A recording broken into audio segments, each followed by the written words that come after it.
우리 같이 말씀의 제목을 읽고 말씀 나누겠습니다. 시작. 성령에 매여 예루살렘으로 은혜의 복음을 증언하라. 네. 오늘은 이제 지난 시간에 사도 바울이 3차 전도여행, 선교여행을 마치고 이제 돌아가는 이야기로 내용이 시작이 돼요. 매번 전도여행을 다닐 때 출발 지점은 이 안디옥이라고 하는 곳이었어요. 이 안디옥이라는 곳에서부터 구브로 섬을 지나서 이 길리기아 밑에 지방 1차 전도여행을 했고, 그리고 2차 전도여행 때는 우리가 잘 아는 것처럼 아시아에서 전하려고 하다가 빌립보 가고, 그리고 데살로니가 마게도니아에 있는 데살로니가, 그리고 고린도, 아덴 이렇게 선교를 했어요. 그리고 역시 돌아올 때도 이 안디옥으로 돌아왔습니다. 자, 그러면 3차 선교여행을 지금 이제 마친 바울은 3차 선교여행 이렇게 가서 에베소에 가는 거죠.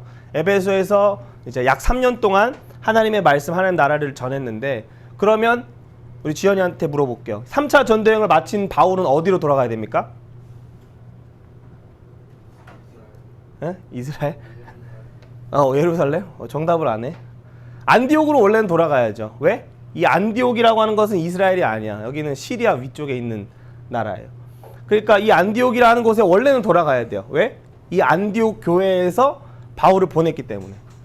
그런데 바울이 오늘 우리 지연이가 잘 얘기를 한 것처럼 갑자기 안디옥으로 가야 되는데 안디옥으로 가지 않고 예루살렘으로 가기 시작해요. 지난주 우리 지연이 말씀을 잘 들은 것 같아. 자, 우리 한번 21장 3절인데 한번 읽어보겠습니다. 시작. 두로에서 상륙하니 거기서 배의 짐을 풀려 하미러라. 바울이 에베소에서 이제 배를 타고 이렇게 해가지고 지금 이 시돈이라고 하는 곳에 왔어요.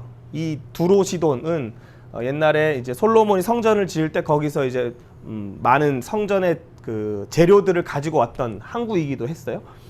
그래서 사실 이 시돈에 오면 안디옥은 북쪽을 향해서 가야 되는 거예요. 그리고 예루살렘은 남쪽을 향해서 가야 돼요. 그럼 아까 얘기했지만 1차 선교여행 마치고 안디옥으로, 2차 선교여행 마치고 안디옥으로, 그럼 3차 선교여행 마치고 어디로 가야 된다 그랬어요? 원래는 안디옥으로 가야 돼요. 그런데 우리 말씀을 좀 이렇게 보겠습니다. 4절 시작. 제자들을 찾아 거기서 이레를 머물더니 그 제자들이 성령의 감동으로 바울더러 예루살렘에 들어가지 말라 하더라. 지금 이 시돈에 있었던 제자들이 있었던 것 같아요. 예루살렘, 유다, 사마리아 땅끝까지 복음이 지금 전해지다 보니까 이 시돈이라고 하는 지역에 또 지금 제자들이 있다고 얘기를 하고 있죠. 그런데 이 제자들이 뭐라 그래요? 일주일 동안 지금 머물렀다 그러고, 그 제자들이 뭐라고 얘기를 하고 있죠? 제자들이 뭐라 그랬어요, 지연이? 예루살렘에 들어가지 말라. 근데 이 말이 사람의 말이었어요? 아니면 성령의 감동이었어요? 성령의 감동이에요. 모든 성경은 뭘로 기록되었습니까? 하나님의 감동으로 기록되었다 그랬죠. 디모데후서 3장 15절 16절에 보면. 그런데 그 성령의 감동, 성경을 쓰신 그 하나님의 감동이 제자들의 마음에 임해서 얘기하는 게 뭐예요? 바울, 예루살렘에 가지 마십시오라고 얘기를 하는 거예요. 그래서 이 두로의 제자들이 바울더러 예루살렘에 가라고 했어요? 가지 말라 그랬어요? 가지 말라고 지금 얘기를 하는 거예요. 거기 가면은 안 된다, 이렇게 얘기를 하는 거죠. 자, 그러면 우리 8절도 한번 읽어보겠습니다. 시작. 이튿날 떠나 가이사랴에 이르러 7 집사 중 하나인 전도자 빌립의 집에 들어가 머무르니라. 자, 이 지금 가이사랴라고 하는 것은 우리가 안 읽었지만 톨레마이라는 곳에 갔다가 가이사랴로 갔어요. 그럼 점점 방향이 지금 시돈에서 남쪽으로 가나요? 북쪽으로 가나요? 점점 남쪽으로 가고 있어요. 그러니까 예루살렘에 가는 것을 우리는 알 수가 있죠. 자, 지금 이 빌립이라고 하는 사람은 어떤 사람이냐면 예루살렘의 초기에 7 집사를 세웠어요. 헬라파 유대인들 그 중에 한 사람이었고, 바울이 죽였던 스데반의 친구였던 사람이 이제 이 빌립 집사예요. 그러니까 바울은 지금 어디에 갔어요? 자기가 죽인 스데반의 친구의 집에 가서 자는 거예요. 그러니까 좀 쉽지 않았겠죠? 자, 그래서 그 집에 지금 머무르고 있었는데 10절 한번 읽어봅니다. 시작. 여러 날 머물러 있더니 아가보라 하는 한 선지자가 유대로부터 내려와. 그래서 지금 이 빌립 집사의 집에 있으니까 거기에 아가보라고 하는 선지자가 와서 바울에게 또 얘기하는 거예요. 자, 뭐라고 얘기하는지 11절 시작. 예루살렘에서 유대인들이 이같이 이 띠 임자를 결박하여 이방인의 손에 넘겨주리라. 이 띠는 바울의 띠였어요. 바울의 띠를 자기 손에 묶고 발에다 묶고 얘기하는 거예요. 이 띠의 임자 바울은 예루살렘에 가면 유대인들이 결박하여서 이방인의 손, 로마 사람들이겠죠? 로마 사람들에게 넘기게 된다 라고 얘기를 하는 거예요. 자, 그러면 바울이 이 얘기를 지금 들었을 때 시돈에서도 톨레마이는 뭐 잠깐 얘기 성경에 버물렀다가만 얘기 나오고 가이사랴 지금 점점 내려가고 있는데 그 지역에 나오는 제자들이 또 이 지금 아가보라고 하는 사람 유대의 선지자예요.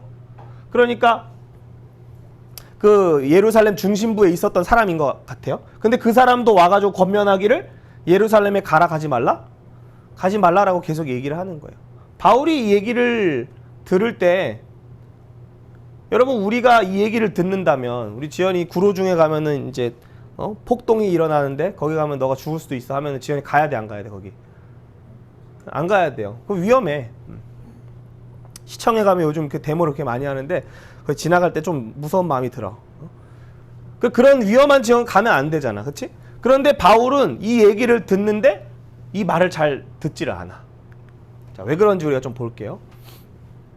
바울은 사실 에베소에서부터 계속해서 한 가지 마음이 있었어요. 그것은 뭐냐면 예루살렘에 가기로 작정하여서 오순절이 이르기 전에 예루살렘에 가고자 에베소에서 이제 3년이 지나자 그곳을 빨리 떠나려고 했어요. 근데 가려고 할 때마다 유대인들의 방해가 있어서 어쨌든 에베소에서 이렇게 타고 지금 이 두로에 도착을 한 거죠. 자, 그래서 우리 한번 12절 읽어봅니다. 시작. 우리가 그 말을 듣고 그곳 사람들과 더불어 바울에게 예루살렘으로 올라가지 말라 권하니. 지금 제자들이 성령에 감동되는 말 그리고 유대 선지자인 아가보라고 하는 선지자의 말을 듣고 그 같이 있었던 빌립 집사 집에 같이 있었던 사람들이 다 같이 지금 얘기하는 게 뭐예요? 바울, 당신은 예루살렘 올라가면 안 됩니다. 권하는 거예요. 이제 부탁을 하는 거죠. 안 갔으면 좋겠다. 얘기하는 거죠. 자, 그런데 그 전에 에베소에서 바울은 이런 얘기를 했어요. 에베소의 장로들이 떠나지 말고 그 예루살렘에 가지 말라고 똑같이 얘기를 했어요. 거기 환란이 있다고. 근데 뭐라고 했는지 우리 한번 22, 23, 24절 한번 읽어봅니다. 시작. 보라, 이제 내가 성령에 매여 예루살렘으로 가는데 거기서 무슨 일을 당할는지 알지 못하노라. 오직 성령이 각성해서 내게 증언하여 결박과 환란이 나를 기다린다 하시나 내가 달려갈 길과 주 예수께 받은 사명 곧 하나님의 은혜의 복음을 증언하는 일을 마치려 하면은 나의 생명조차 조금 더 귀한 것으로 여기지 아니하노라. 바울이 에베소의 사람들도 역시 똑같이 예루살렘에 가면 환란이 있다라고 얘기를 했어요. 그것도 역시 성령에 감동되어서 얘기를 하는 것이죠. 그런데 바울이 얘기하는 게 뭐예요? 보라, 나는 뭐에 매였다? 나는 이제 성령에 매였다. 그래서 예루살렘으로 가서 거기서 무슨 일이 있을지는 알지 못한다. 사실 바울이 알지 못한 건 아니죠. 어떤 형태로 나타나는지를 알지 못하는 것이지. 23절에 보면 바울은 분명히 알았어요. 23절에 보니까 각 성에서 결박과 환란이 나를 기다린다라고 얘기하시는 거예요. 에베소에 있든지 또 빌립보에 있든지 그 지역에 있을 때 예루살렘에 가면 결박과 환란이 기다린다고 하나님이 여러 번 얘기를 하신 거죠. 다른 사건들을 통해서. 바울은 사실 확실하게 알았던 거예요. 그런데 바울이 거기서 더 나가는 것은 뭡니까? 내가 달려갈 길이 있다는 거예요. 바울의 고백에 보면은 예루살렘을 갈 뿐만 아니라 어디도 봐야 된다 그랬어요? 내가 로마도 봐야 하고 땅끝 스페인까지 난 갈 거다. 계속 얘기했어요. 그게 바울이 달려갈 길이었어요. 그런데 그 달려갈 길을 왜 달려가서 거기를 왜 가야 되냐 봤더니 바울은 주 예수께로부터 받은 사명이 있었어요. 그 사명은 무엇이었어요? 굵은 글씨 하나님의 은혜의 복음을 증언하는 거예요. 바울이 예루살렘에 가지 않으면 예루살렘에 있는 공회의 사람들, 예루살렘에 있는 백성들, 또 예루살렘에 있는 로마의 그 고관들이 하나님의 은혜의 말씀을 들을 수 있어요? 없어요. 없기 때문에 지금 바울이 자기는 가야 한다는 거예요. 그리고 이 예루살렘뿐만 아니라 후에는 로마까지 가서도 로마에서도 감옥살이를 해요. 그러니까 감옥인데 집에 사는 거예요. 집에 살면서 이제 월세집에 사는데 집 밖으로 뭐 못 나가는 그런 감옥이에요. 근데 그곳에서도 역시 로마에 있는 유대인들 복음을 믿는 사람들을 계속해서 가르쳤어요. 바울은 끝까지 그렇게 인생을 살아갑니다. 자, 이 예루살렘에 올라가지 말라고 지금 바울 옆에 있는 예수님의 제자들이 얘기를 하죠. 근데 이제 물론 예수님 당시의 제자들은 아니에요. 근데 예수님도 마찬가지인데, 예수님이 가이사랴라고 하는 지방, 오늘 지금 바울이 있는 지역이에요. 바울이 가이사랴라고 하는 지역의 빌립 집사의 집에 있었다 그랬잖아요. 그 가이사랴에 예수님이 12제자들과 함께 수련회를 떠납니다. 그래서 이 가이사랴라고 하는 지역은 로마 황제가 있는 그 궁전이 있던 곳이에요. 그러니까 가이사랴의 황제의 휴식터 같은 그런 곳이죠. 그런데 그곳에서 예수님과 제자들이 얘기를 할 때 여기서 놀라운 신앙의 고백을 베드로가 해요. 예수님이 제자들에게 물어봅니다. 사람들이 나를 누구라 하느냐? 그래서 누구는 엘리야라 그러고 누구는 뭐 선지자 중에 하나라 그럽니다 라고 얘기를 해요. 그래서 예수님이 뭐라 그래요? 그러면 너는 나를 누구라 하느냐? 너희는 나를 누구라 하느냐? 라고 물어보죠. 그때 베드로가 뭐라 그러는지 알아요? 주는 땡땡땡이시오, 살아계신 하나님의 땡땡입니다, 이렇게 얘기를 하잖아요. 그게 뭐예요? 주는 그리스도시요, 살아계신 하나님의 아들입니다. 그걸 누가 고백하는지 알아요? 베드로라고 하는 제자가 고백을 해요. 자, 근데 그 믿음의 고백이 있고 나서 베드로야, 너의 그 고백은 너가 육체의 아버지로부터 받은 것도 아니고 육신으로 얻은 게 아니라 하나님이 너한테 알려주신 거다, 이렇게 얘기를 하세요. 그리고 얘기하는 게 21절인데 한번 읽어보겠습니다. 시작. 이때로부터 예수 그리스도께서 자기가 예루살렘에 올라가 장로들과 대제사장들과 서기관들에게 많은 고난을 받고 죽임을 당하고 제3일에 살아나야 할 것을 제자들에게 예수님이 이제 제자들이 신앙 고백을 하니까 16장 16절, 마태복음 16장 16절 신앙 고백을 하니까 천국 열쇠를 줬어요. 18절. 그래서 그 천국 열쇠를 가진 교회야 너희는 이제는 천국 열쇠를 가지고 예수 그리스도의 복음을 전하라. 그래서 예수님이 이제 그 신앙 고백을 하니까 이제 제자들한테 한 가지 비밀을 더 얘기하시는 거예요. 그 비밀은 뭐였냐면 예수님이 예루살렘에 올라가시면 고난을 받고 죽임을 당하고 살아나신다는 거였어요. 그런데 이 말을 듣고 방금 신앙 고백을 했던 그 베드로가 뭐라고 이야기합니까? 22절 시작. 이 일이 결코 주에게 미치지 아니하리이다. 예수님 당신은 죽을 사람이 아닙니다. 예수님 당신은 로마 나라를 깨트려버리고 정말로 왕으로 등극하실 분이십니다. 제자들은 그렇게 생각했어요. 그래서 예수님이 이 얘기를 하고 예루살렘에 갈 때에도 좌편 우편을 구하는 그 제자의 어머니가 나오죠. 방금 신앙 고백을 했던 베드로가 왜 갑자기 이렇게 얘기를 했을까요? 예수님은 뭘 지금 보고 가시는 거예요? 고난받는 걸 보고 가십니까? 죽임당하는 걸 보고 가십니까? 아니면 살아나시는 걸 보고 가십니까? 예수님은 지금 3단계를 보시는 거예요. 근데 우리는, 제자들은 지금 뭐만 보고 있어요? 예수님이 고난받는 것만 봐요. 죽임당하는 것만 봐요. 그러니까 지금 바울도 뭘 보고 있냐면 자기가 결박과 환난을 받는 것, 죽임을 고통을 당하고 죽임을 당할 것까지 자기는 생각을 해요. 그런데 거기까지가 아니라 그 뒤에 나를 죽어도 나를 살리시는 분이 하나님이시면 그는 보는 거예요. 부활하게 하시는 그는 봤어요. 그런데 바울 말고 주변의 제자들은 뭐까지만 보는 거예요? 고난 당하는 것만 보는 거예요. 죽임 당하는 것만 보는 거예요. 그러니까 베드로도 지금 뭐만 봤어요? 예수님이 그 환난 당하고 어려움 당하는 그것만 안 된다는 거예요. 그래서 예수님이 베드로에게 이렇게 말씀하시죠. 23절 읽어봅니다. 시작. 내가 하나님의 일을 생각하지 아니하고 도리어 사람의 일을 생각하는도다. 여러분, 우리는 우리의 인생을 살면서, 우리의 일상을 살면서 우리는 어디까지 보고 있습니까? 우리는 하나님의 일을 정말로 보고 있어요? 살아도 주를 위해, 죽어도 주를 위해. 이거 바울이 고백을 하는데, 우리의 사람의 일은 뭐예요? 그냥 내가 힘들고 결박 있고 환난 있고 나는 힘들고 나는 이 세상에서 도태되고 나는 예수님 열심히 믿으면 공부도 잘 못하고 이렇게 우리는 생각을 해요. 일요일날 시간 뺏기고 그렇다고 학원 못 가고 고3들 학원 가면 안 나오고 그러잖아요. 그런데 그 뒤에 일까지 보는 사람은, 믿음으로 그것을 보는 사람은, 그 눈이 열리는 사람은 지금 눈앞에 있는 고난과 죽임을 두려워하지 않는 거예요. 마치 바울처럼. 그래서 우리가 예수님의 생애를 보면 예수님이 요한복음 1장 14절 말씀이 육신이 되어 따오청 로션 하셨어요. 육신이 되셨어요. 그래서 죄인들과 함께 하세요. 나라를 팔아먹은 매국노와 같이 여겨지는 로마의 그 세리들, 그리고 당시에 이 장로들, 대제사장, 서기관들이 무시하는 창녀들, 그 사람들하고 식사를 함께 하시는 거예요. 그런데 더 나가서 예수님은 죽으시는 거예요. 근데 제자들은 어디까지만 봐요?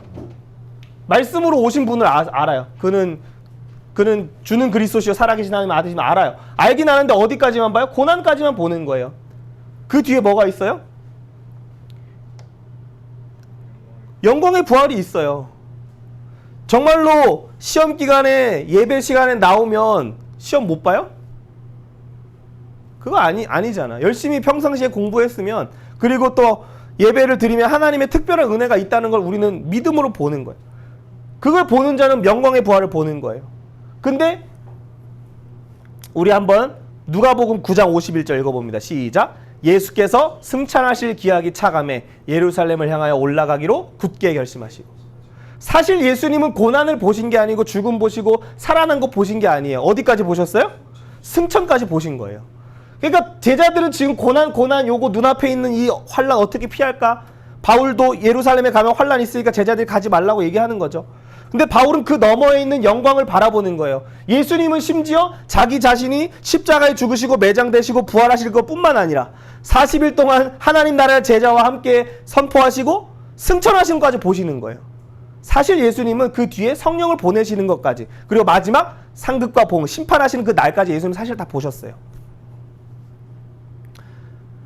그런데 이 땅에 사는 우리 사람은 예수님처럼 그걸 보지 못해요.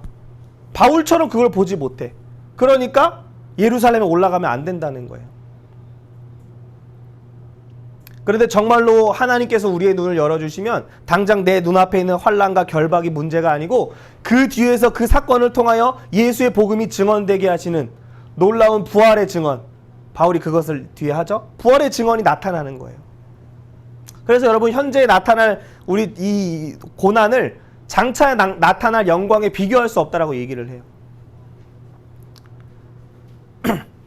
자, 그래서 바울은 이제 예루살렘에 갈까요, 안 갈까요?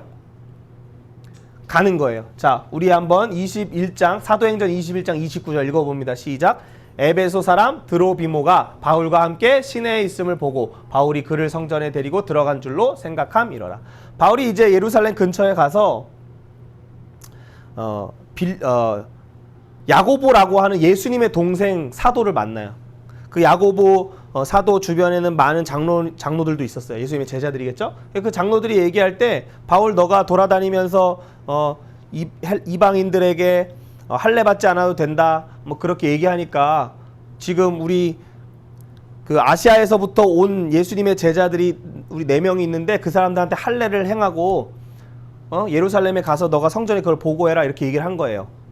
그래서 누구예요 이 사람이? 에베소 사람 드로비모. 그러니까 유대인이에요, 아니에요? 에베소 사람이니까 이방인인 거예요, 그렇죠? 그래서 그 사람이 지금 어디에 갔다고 생각하는 거예요? 성전에 갔다는 거예요. 근데 성전에 갔어요, 안 갔어요? 바울과 함께 시내에 있었어요. 왜 있었냐면 그 할례를 행하고 할례를 보고하려고 바울은 잠깐 성전에 들어갔다 오고, 그리고 이 사람들이 이제 바깥에 기다리고 있었던 것 같아요. 근데 어쨌든 이 어떤 장로들과 이 사람들의 인간적인 생각이에요. 이것도 하나님의 일이 아니라 사람의 일로 이걸 풀려고 하다 보니까 그 일 때문에 바울이 지금 이 모함을 받게 되는 거죠. 그래서 지금 이 성전에 안 갔어요. 안 갔는데 성전에 있다라고 지금 이 사람들이 누구냐면 바울을 계속 쫓아다니면서 회당에서 증언할 때마다 이 사람은 뭐 이제 그 비방한 사람들 있잖아요. 그 사람들 지금 예루살렘까지 쫓아온 거예요. 이 지금 시내에 있는 모습만 보고도 가짜 혐의를 만들어서 가짜 뉴스를 퍼뜨리는 거죠. 자, 그래서 사람들이 막 흥분해서 30절 한번 읽어봅니다. 시작. 온 성이 소동하여 백성이 달려와 모여 바울을 잡고 성전 밖으로 끌고 나가니 문들이 곧 닫히더라. 그래서 이 지금 바울이 유대인이 아닌 이방인 에베소 사람 드로비모를 데리고 성전에 들어갔다. 그러니까 그거는 뭐예요?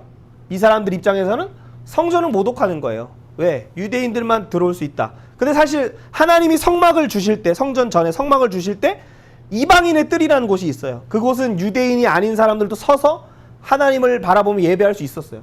그런데 지금 이 사람들은 그걸 이제 하나님의 마음을 잘 모르죠. 하나님의 사랑을 잘 몰라요. 그러니까 이방인들이 그냥 그 땅을 밟았다는 것 자체로 지금 이 성전을 더럽혔다라고 얘기를 하는 거죠.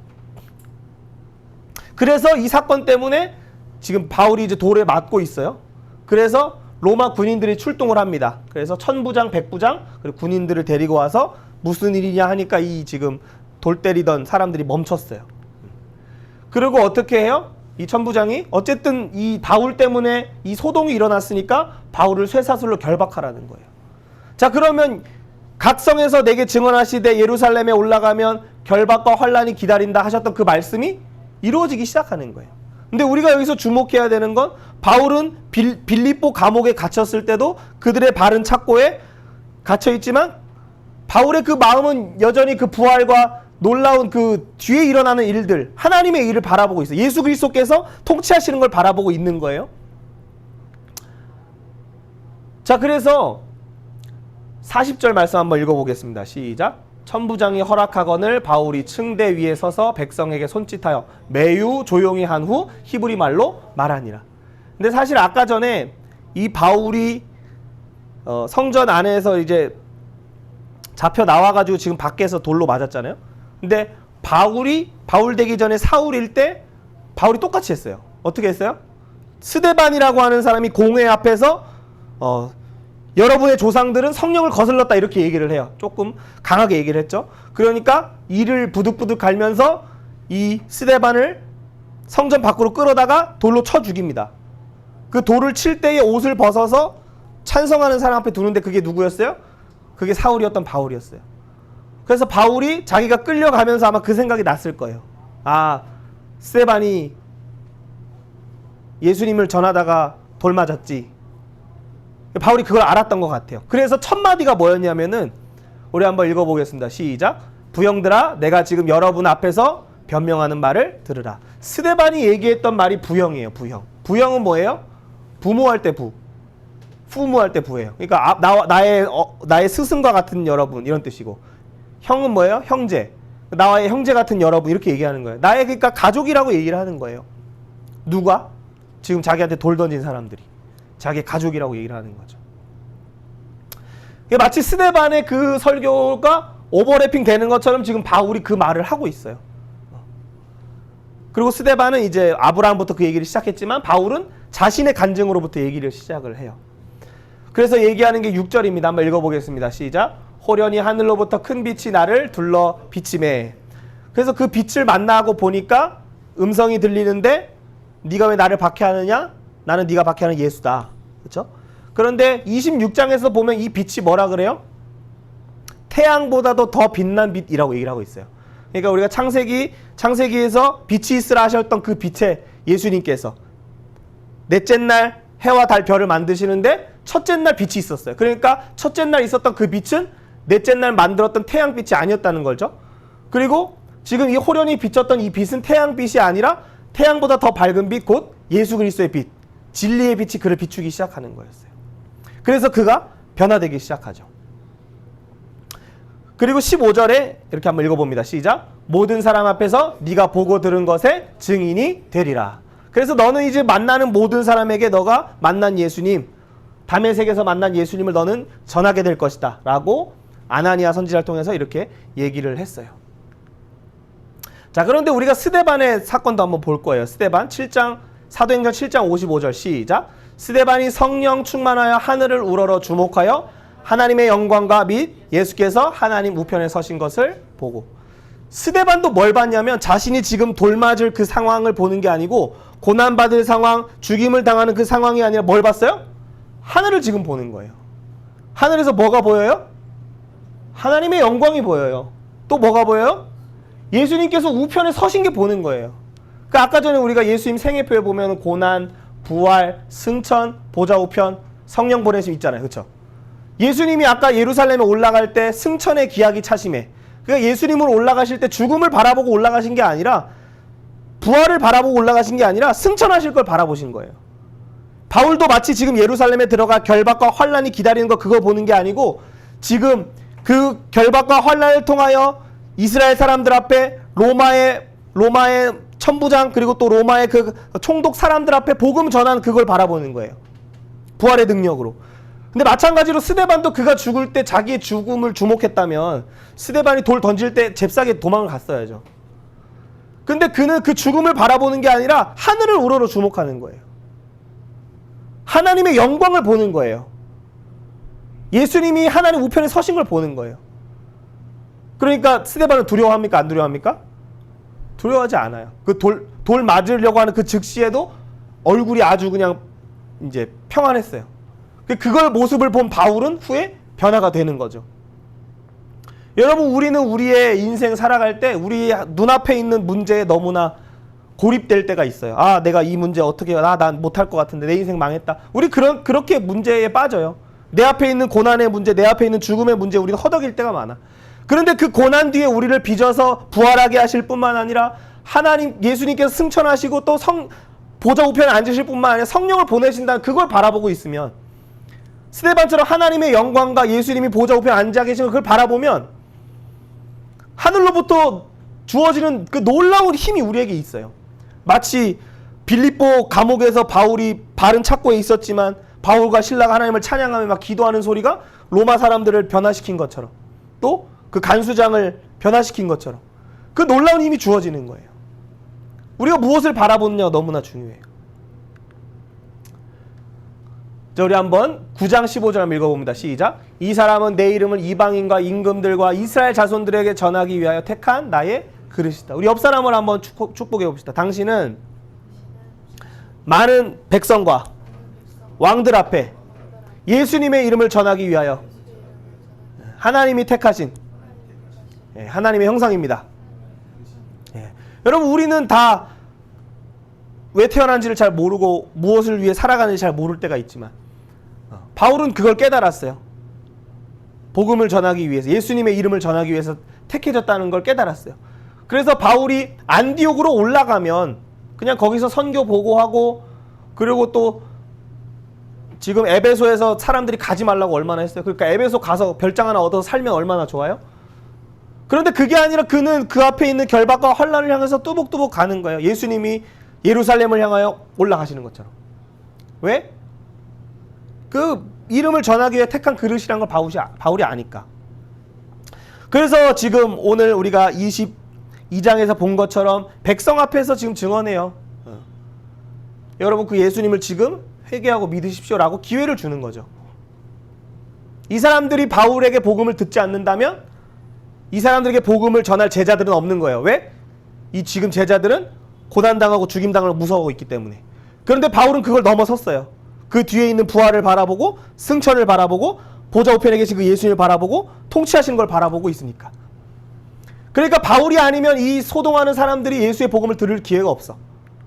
그리고 공회에 있는 사람들도 마찬가지죠. 예수님 시대 때에 마태복음 23장에 보니까 이 사람들을 향해서 화 있을진저 7번을 얘기하세요. 더 자세히 보니까 8번을 얘기하시죠. 그리고 예수님이 얼마나 이 사람들을 많이 만나셨어요. 대제사장, 서기관, 바리새인, 사두개인. 지난번 얘기할 때 뭐 12번 제가 만났다 그렇게 얘기를 했죠. 근데 예수님을 만났어도 이 사람들은 바뀌지 않았어요. 사망의 길을 계속해 가요. 그러니까 바울이 아니고선 이 사람들이 복음을 들을 기회가 없는 거예요. 공회 앞에서도 그래서 23장에서 증언하고 24장에서는 로마 사람들 앞에서도 증언을 해요. 바울이 증언하지 않으면 들을 수 없기 때문에.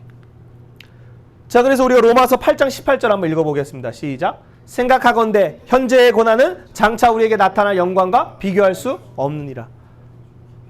아마 이것도 바울이 고백하는 걸로 우리가 추측을 할 수 있어요. 바울이 현재 받는 그 고난, 지금 당하는 결박, 장차 나타날 영광에 비하면 아무것도 아니다. 그래서 선생님이 지난번 얘기했죠. 군대 들어갈 때 항상 뭘 바라봐야 된다? 전역할 날을 바라봐야 된다. 왜? 그 복무의 날은 전역의 날에 비하면 아무것도 아니니까. 전역하고 나면 아무것도 아니에요. 근데 군대에 있을 때 너무나 힘들죠.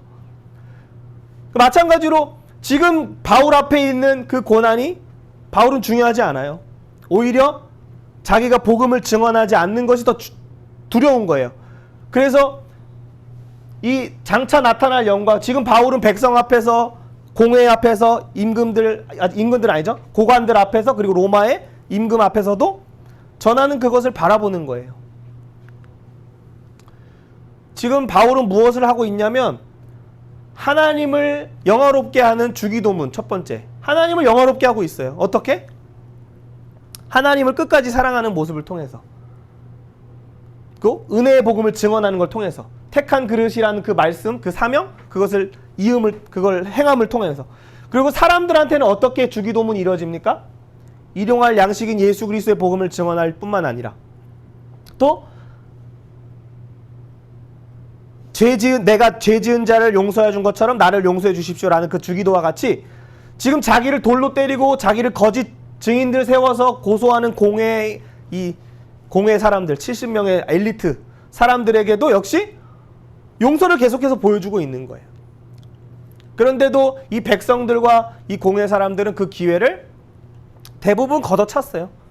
그런데 그 중에서도 복음을 듣는 몇 명의 사람들은 예수님께로 돌아왔어요. 자, 우리 한번 시편 말씀 한번 읽어보겠습니다. 시작. 언어도 없고 말씀도 없으며 들리는 소리도 없으나 그의 소리가 온 땅에 통하고 그의 말씀이 세상 끝까지 이르도다. 자, 여러분, 바울이 전하지 않아도 하나님은 하나님이심을 나타내세요. 그런데 바울은 그가 받은 사명을 감당했어요. 언어가 없어도, 말씀이 없어도, 들리는 소리가 없어도 그의 소리가 온 땅에 통한대요. 이게 시편의 말씀이에요. 그의 말씀이 세상 끝까지 이른대요. 그러니까 아무도 언어도 없고 말도 없고 들리는 소리도 없으니까 예수님이 십자가를 통해서 땅 끝까지 십자가의 복음을 전하셨어요. 제가 이번 주에 지원이를 안고 시편 23편을 이제 외웠어요. 여호와는 나의 목자시니 내게 부족함이 없으리로다. 그가 나를 푸른 풀밭에 누이시며 쉴만한 물가로 인도하시는도다. 그러고 나서 우리 지원이가 한마디를 하는데 한번 잘 들어보세요.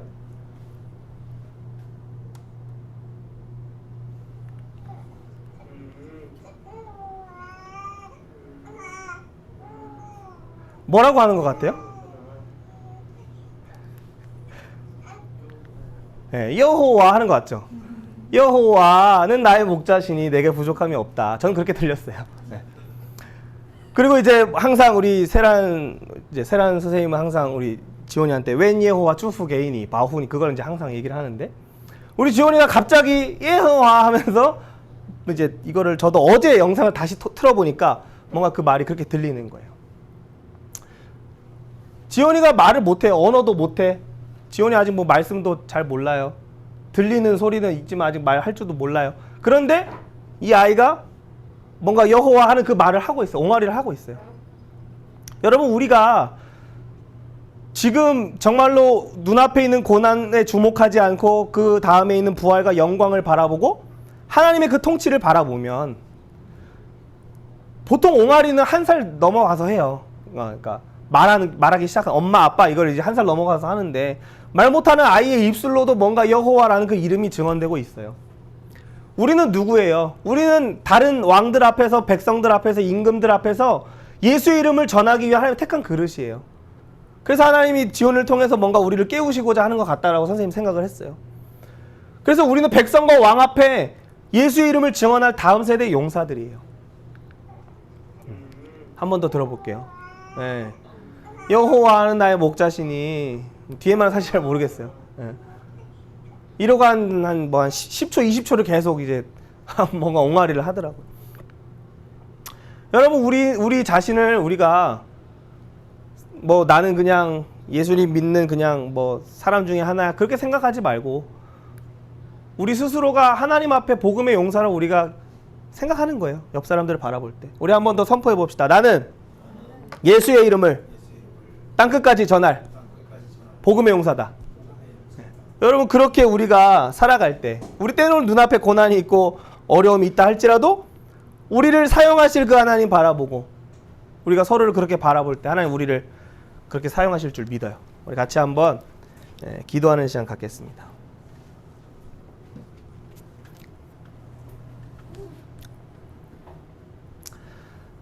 오늘 우리가 성령에 매여서 예루살렘에 가는 바울의 모습을 보았어요. 그는 자기가 당할 결박과 환난을 두려워하지 않고 또 올라가지 말라는 많은 제자들의 그 만류에도 불구하고 나는 결박을 당할 뿐만 아니라 그 복음을 위해서 내 목숨조차도 난 아끼지 않을 것이다 라고 얘기하면서 예루살렘뿐만 아니라 로마에 가서도 내가 복음을 전할 것이다 라고 말했어요. 그리고 하나님도 역시 두려워하지 말라. 너가 예루살렘에서 증언하는 것처럼 너가 로마에 가서도 증언해야 한다라는 그 말씀 붙잡고 사도행전 28장까지 바울은 달려갑니다. 여러분, 우리가 달려가야 할 길이 참 많이 있지만 우리는 무엇을 향해 지금 달려가고 있습니까? 여러분이 하나님께로부터 받은 사명은 무엇이에요? 은혜의 복음을 증언하는 것, 오는 여러 세대에 증언하는 것, 그것이 저의 사명이에요. 여러분의 사명은 무엇입니까? 여러분, 언어도 없고 말씀도 없어도 하나님은 친히 돌들로도, 그리고 말 못하는 지온이 입을 열어서라도 여호와 이름을 증언하게 하세요. 하나님의 이름을 증언하게 하세요. 예수 그리스도의 그 이름을 증언하게 하세요. 여러분, 우리가 우리의 삶 속에 정말 우리가 또 추석의 시간들을 보내면서도 가족들과 친척들을 만날 때에, 또 끝나고 학교에 가서 우리가 친구들 만나고, 또 우리가 일하는 현장에서 사람들 만날 때 우리를 통하여 예수 그리스도의 복음이 증언될 수 있도록, 또 무엇보다도 복음의 용사, 하나님의 거룩한 다음 세대 복음의 용사들이 세워질 수 있도록 하나님 우리를 사용해 주시옵소서. 우리 같이 한번 기도하겠습니다. 하나님 감사합니다. 오늘 성령에 매여 많은 사람의 만류에도 불구하고 예루살렘에 올라가고자 하는 바울 사도의 그 심정을 우리가 바라봅니다. 예수 그리스도의 심장을 가지고, 예수 그리스도의 마음을 가지고 자신에게 돌 던지는 자들을 향하여 원수와 같은 자, 또 가치 없는 자와 같은 그런 자들에게도, 공회와 같은 자들, 또 들어도 듣지 않는 그 로마의 고관들에게도 복음을 전하는 그 사도 바울의 그 모습을 통하여 그가 그 눈앞에 있는 고난과 환난과 어려움이 아니라 정말로 하나님 놀라운 부활의 능력, 하나님의 영광과 예수 그리스도께서 보좌 우편에 앉아 계신 것을 바라보며 나아갔던 것처럼, 주님, 우리가 오늘도 우리의 삶을 살아갈 때에 눈앞에 있는 작은 문제, 내 안에 있는 작은 감정의 문제에 침몰되지 아니하고 하나님 우리를 부르시는 하나님의 그 부름의 소망을 향하여 우리에게 말씀 주시고 우리에게 성령 주셔서 마지막 시대 예수의 이름을 땅끝까지 증언할 복음의 용사로 우리를 부르심을 믿음으로 바라보게 하여 주셔서 승천의 기약이 차감해 예루살렘으로 올라가기를 굳게 결심하시는 예수 그리스도와 같이, 그 예루살렘에 환난과 결박이 있으나 올라가기로 결단한 바울과 같이, 또 스데반과 같이 하늘을 우러러 주목하였던 스데반의 그 결단과 같이 오늘 우리 안에 그 예수 그리스도의 성령의 메인 결단 허락하여 주셔서 우리가 예루살렘뿐만 아니라 로마도 보아야 하리라. 예루살렘과 온 유대와 사마리아 땅끝까지 이르러 하나님의 권능으로 예수의 이름으로 증인되리라. 주님 선언하는 우리 다음 세대를 되게 하여 주셔서 우리를 통하여 하나님 오시는 예수 그리스도께서 오시는 그 놀라운 일들 준비할 수 있도록 사용하여 주시옵소서. 하나님 감사합니다. 오늘도 온 땅을 두루 감찰하셔서 전심으로 하나님을 찾는 자들을 찾으시는 하나님, 하나님 앞에 나와 예배하며 또 온 마음을 다하여 온라인으로 예배하는 하나님의 예배자들을 주목하여 주시고, 우리에게 주신 예수 그리스도의 이름을 붙잡고 우리에게 주신 예수의 이름을, 또 예수의 그 안식과 평강을 우리가 나누며 살아가기를 원합니다. 하나님, 우리 눈앞에 있는 환난과 또 결박에 우리 때로는 두려워할 때 있으나 두려워하지 말라, 침묵하지 말고 말하라 말씀하시는 것과 같이 주님, 우리가 성령에 매어 담대히 우리 입술을 열어 사나주구나 예수 이름 증언할 수 있도록 인도하여 주셔서 훗날에 백성에게도 또 많은 왕들에게도 일어나 빛을 발하며 많은 왕들과 많은 낙타가 우리에게 몰려오는 것을 믿음으로 바라보게 하여 주셔서 하나님 마지막 시대에 하늘의 권세 잡은 자들, 이 땅의 권세 잡은 자들에게 하나님의 복음의 비밀, 예수 그리스도의 비밀을 증언하는 복음의 용사들로 저희들을 사용하여 주시옵소서. 하나님을 찬양합니다.